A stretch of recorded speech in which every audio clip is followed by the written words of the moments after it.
안녕하세요. 조아나입니다. 요즘 트럼프 집권 2기에 미국 상황이 굉장히 혼란스러운데요. 문제는 이게 미국만의 상황이 아닌 전 세계, 특히 한국에도 영향을 간접적으로 끼치고 있죠. 이 어쩌다가 미국이 이렇게까지 됐나 사유에 볼 때 조금 도움이 되는 영화 어프렌티스에 대해 이야기해 볼까 합니다. 어프렌티스는 미국의 현재 대통령 도널드 제이 트럼프에 관한 영화예요. 2024년 11월 미국 대선이 치러지기 몇 달 전인 같은 해 5월, 2024년 5월이죠. 칸 영화제를 통해서 처음 공개됐고 몇 달 후인 2024년 10월 미국과 한국을 비롯한 전 세계에 상영됐습니다. 이 영화 어프렌티스는 소수자의 사회 문제에 관심을 기울인 영화로 이란 정부로부터 갖은 경고와 위협을 받는 감독의 자기색이 굉장히 적은 편입니다. 다른 사람이 각본을 써두고 2018년부터 기획된 영화에 감독과 주연이 2023년에 합류하며 제작된 거라 기획 영화의 성향이 강해요. 전형적인 정기 영화에 가깝다고도 할 수 있죠. 또 이란에서 태어나 덴마크에서 활동하는 감독인 알리 아바시가 이 트럼프에 관한 전기 영화를 감독함으로써 미국의 대통령 트럼프를 영화로 그리는데 어느 정도 거리를 둘 수 있었던 것으로도 보입니다. 각본은 정치 저널리스트 출신의 가브리엘 셔먼이 썼습니다. 미국 폭스뉴스 창립자 로저 엘스의 민낯을 드러낸 시리즈 라우디스트 보이스를 만들었죠. 폭스뉴스는 트럼프와도 긴밀한 연관성이 있는 언론사인 만큼 셔먼의 시선이 로저 엘스에서 트럼프를 향한 건 자연스러워 보입니다. 영화가 공개되면서 트럼프 측으로부터 그 당시 수많은 항의와 협박, 법적 조치를 받은 터라 미국 내 배급사를 찾기가 어려웠다고 해요. 2024년 8월에야 소규모 배급 회사를 통해서 10월 개봉을 확정 지을 수 있었죠. 이 어프렌티스에서 가장 빛나는 건 배우들의 호연입니다.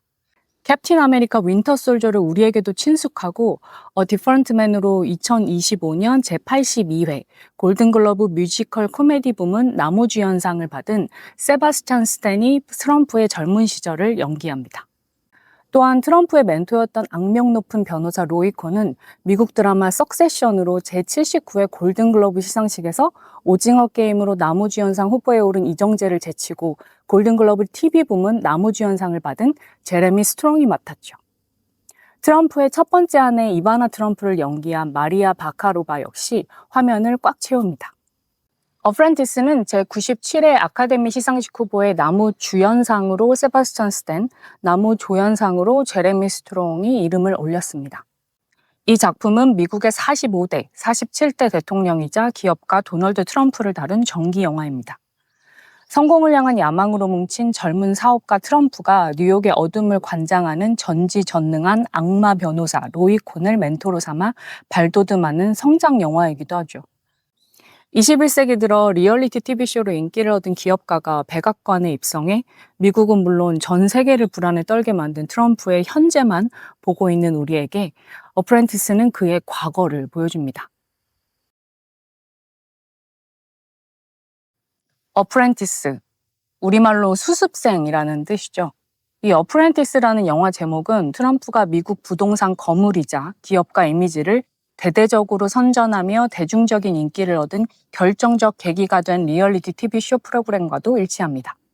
트럼프는 이 쇼를 통해 "You're fired", 당신 해고야 라는 유행어를 자신의 것으로 만들기도 했죠.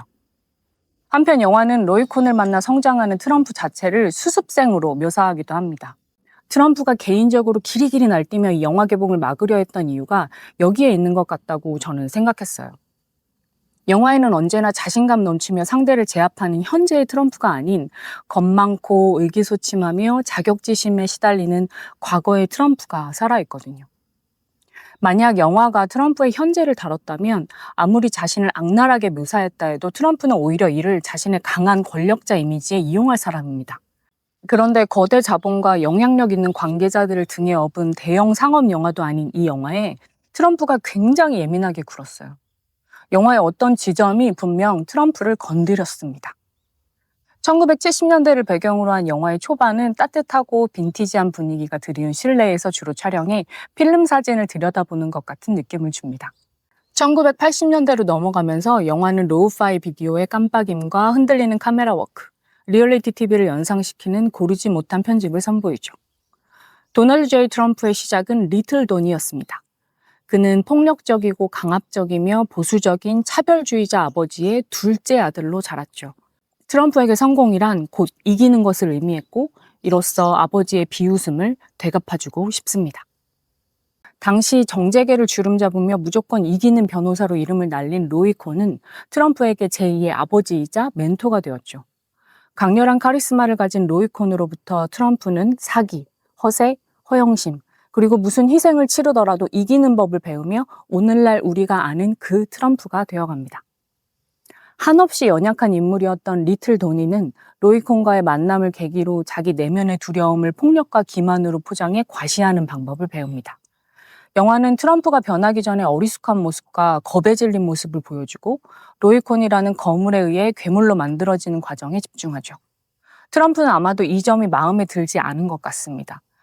자존심이 상했을 것 같아요. 처음부터 끝까지 영화를 지배하는 건 결국 트럼프가 아닌 로이 콘이거든요. 아이러니하게도 로이 콘의 특별 과외를 받으며 괴롭힘을 힘으로 착각하고 권력을 무기로 삼으며 자신만의 비뚤어진 아집과 믿음에 사로잡힌 나르시시스트가 된 트럼프는 세계에서 가장 힘이 센 미국 대통령까지 되어서도 여전히 로이 콘에 대한 두려움과 자격지심에 사로잡혀 있습니다. 트럼프는 사망 후에도 자신을 비롯한 미국 정치 역사에 여전히 막강한 영향력을 미치고 있는 로이 콘의 검은 그림자에서 영영 벗어나지 못합니다. 영화가 공개되면 트럼프가 제작자들에게도 압력을 가할 거라는 걸 아바시 감독도 충분히 예상했을 겁니다. 항상 소송을 제기하라 라는 트럼프의 인생 지침마저도 로이 콘에게 배운 것이니까요. 트럼프는 70년대 폐허가 된 뉴욕의 부활을 꿈꾸는 야심 가득한 청년 사업가입니다. 카메라 워크는 불안하게 흔들리죠. 마치 렌즈 뒤에 사람이 대낮 뉴욕의 도심 한복판에서 강도를 당하거나 칼에 찔려도 놀랍지 않은 분위기입니다. 고담시티에 등장한 조커와 펭귄처럼 트럼프와 로이 콘은 자신들의 입맛대로 도시를 접수하며 80년대 레이건 대통령의 자본주의적 유토피아를 맞이합니다. 큰 돈을 벌기 위해선 도덕성이 부족한 것을 찬양하던 시대 말이죠. 로이 콘은 당시 뉴욕을 주름잡는 사람들을 불러 모아 정기적으로 파티를 엽니다.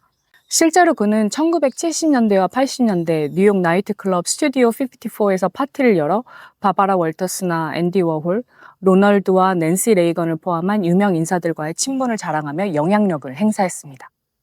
그는 마피아 보스부터 예술가까지 가리지 않고 변호를 맡았죠.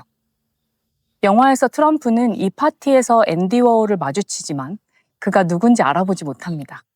어떤 면에선 예술이나 사업이나 돈이라는 공통점을 겨우 찾아냈을 뿐이죠. 스탠은 영화에서 트럼프의 움직임과 표정을 완벽하게 표현합니다. 과장하거나 휘하하지 않죠. 대신 불안하고 흔들리는 영혼으로 트럼프를 그립니다. 트럼프는 사람과 대화하는 법을 전혀 모르고 주차된 차 유리창 앞에 멈춰서 비치는 자신의 모습을 확인하는 사람입니다. 우리 주변에서 흔히 볼 수 있는 모습이죠. 어쩌면 우리 자신의 일부분이기도 하고요. 미디어와 이미지 정치의 힘으로 하나의 거대한 캐릭터가 된 트럼프도 그저 한 인간일 뿐입니다. 스트롱은 로이 콘을 황홀하게 연기합니다.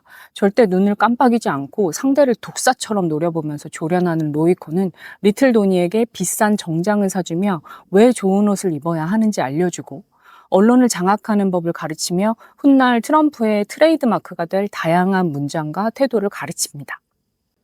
로이 콘은 세상 사람들을 단 두 가지 종류로 구분합니다. 살인자 아니면 패배자. 말 그대로 그는 지는 걸 죽기보다 싫어합니다. 그리고 트럼프 안에 숨겨진 그와 비슷한 기질을 알아본 거죠. 로이 콘은 오늘날 트럼프가 세상을 혼란에 빠뜨리고 사람들을 괴롭힐 때 여전히 사용하는 게임의 법칙을 전수합니다. 첫 번째 규칙, 공격하고 또 공격할 것. 두 번째 규칙, 절대 아무것도 인정하지 말고 모든 것을 부인할 것. 세 번째 규칙, 결코 패배를 인정하지 말고 승리를 주장할 것. 리틀 도니는 갓 부화된 병아리가 어미를 각인하듯 로이 콘을 응시합니다. 트럼프는 이 게임의 법칙을 이방카를 유혹할 때나 자신의 가족에게 그대로 적용합니다. 트럼프에 관한 다큐멘터리를 몇 편 봐도 그가 실제로 능력 있는 사업가가 아니었다는 걸 알 수 있죠. 그는 매번 큰 위기 때마다 실패를 부정하고 성공을 우겼습니다. 수단 방법을 가리지 않고 수많은 피해자가 생기는 것도 아랑곳하지 않죠. 그는 로이콘으로부터 배운 이 세 가지의 게임의 법칙을 세계에서 가장 막강한 영향력을 가진 미국 대통령의 자리에 앉아 그대로 실천하는 중입니다.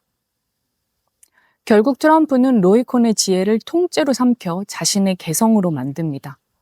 트럼프와 로이콘, 두 남자 사이의 권력 교환이 이뤄지면서 영화는 클라이맥스로 달려갑니다. 결국 트럼프는 로이콘의 지혜를 통째로 삼켜 자신의 개성으로 만듭니다. 트럼프와 로이콘, 두 남자 사이의 권력 교환이 이루어지면서 영화는 클라이맥스로 달려갑니다. 트럼프는 친근하고 다정했지만 술과 약물을 과용했던 친형, 프레드 주니어의 죽음을 상실의 그림자 한 점 없이 그대로 지나칩니다.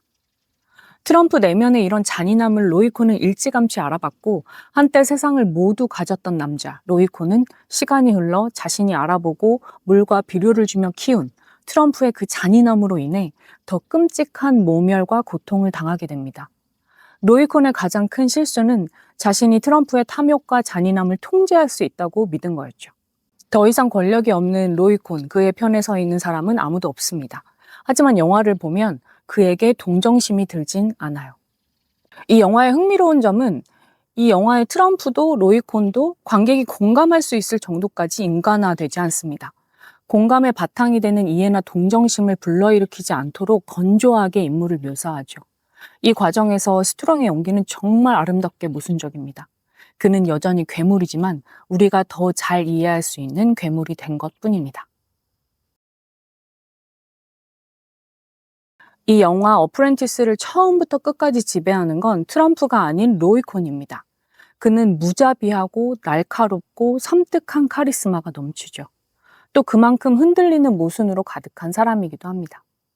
그는 옷장 속 동성애자이면서도 미국 정부가 동성애자 공무원을 해고하던 시절 조셉 메카시 상원의원과 함께 성소수자를 박해하는 데 앞장섰던 인물이기도 해요. 그는 자신의 승리를 위해서라면 수단 방법을 가리지 않고 평생 사람들을 괴롭혔고 진실을 덮고 사실을 왜곡했습니다. 이 로이콘은 1986년 에이즈로 사망했는데 죽기 직전까지도 자신은 간암이라고 주장했고 동성 연인을 공개 행사에 데리고 다니면서도 끝까지 자신이 게이라는 사실을 부인했죠. 로이콘은 미국에 대한 애국심과 애정을 말할 때 억눌린 감정으로 눈시울이 젖는 사람인 것처럼 굴지만 그는 미국인 대부분을 멸시했습니다. 그리고 어프렌티스는 죽은 지 거의 40년이 지난 오늘날에도 자신이 생전에 그토록 섬기며 사랑한다고 공언했던 조국에 사악하고 광범위한 영향을 미치고 있는 로이콘의 악마성이 트럼프로 발현되고 있음을 가리킵니다. 1970년대 폐허가 된 뉴욕에서 만난 트럼프와 로이콘은 21세기 미국뿐 아니라 세계 정치를 영원히 바꿔놓았습니다. 평생 두려움에 잡아먹히지 않기 위해서 스스로 두려움이 되어 살기로 작정했던 남자는 또 누군가의 두려움에 기생해 드라큘라처럼 죽지도 못하고 영생을 살아요. 로이콘의 두려움은 죽어서도 건재합니다. 미국의 현대사회를 상징하는 건 트럼프가 아닌 로이콘입니다. 트럼프가 다시 대통령으로 당선되어 두 번째 임기를 시작한 지 한 달도 안 됐을 때 미국의 일부 국민은 트럼프의 탄핵을 요구했죠. 또 다른 쪽에선 그의 집권 2기를 지지하기도 합니다. 그래서 어떤 관객들은 이 영화 어프렌티스가 너무 가혹하다고 비난할 것이고 또 어떤 관객들은 충분히 가혹하지 않다고 비난할 겁니다. 이 영화가 개봉되었을 당시 미국의 대체적인 반응은 어프렌티스가 그다지 파괴적이지 않다는 의견이 지배적이었습니다. 트럼프가 또다시 대통령이 될지도 모르는 상황에서 논란의 여지를 최대한 피해갔다는 거죠. 진정 사회를 흔들고 미국 대선 전 트럼프에 대한 경종을 울릴 목적이었다면 이 영화를 좀 더 파괴적이고 논란의 여지가 있도록 만들어야 했고 누구나 다 아는 트럼프는 나쁜 사람, 그 이상을 말해야 했다는 겁니다. 한마디로 비겁했다는 거죠. 어쨌든 이 영화가 공개된 후 트럼프는 또다시 백악관에 입성해 두 번째 대통령 임기를 시작했습니다. 트럼프의 세상에선 이기는데 진실은 필요하지 않으니까요. 로이콘이 트럼프에게 그랬던 것처럼 트럼프 또한 후계자에게 게임의 법칙을 알리고 있습니다. 어쩌면 이제 미국인 모두가 그의 수습생이 되지 않았나 싶습니다. 여기서 갑자기 의문이 하나 들어요. 역사에 만약이란 없다지만 만약 트럼프가 로이콘을 만나지 않았다면 그는 지금 어떤 사람이 되었을까요? 괴물은 태어나는 걸까요? 만들어지는 걸까요? 여러분의 생각은 어떠세요? 조하나의 아일랜드였습니다. 영상이 마음에 드시면 좋아요와 구독으로 응원해 주시고 우리는 여기서 다시 만나요.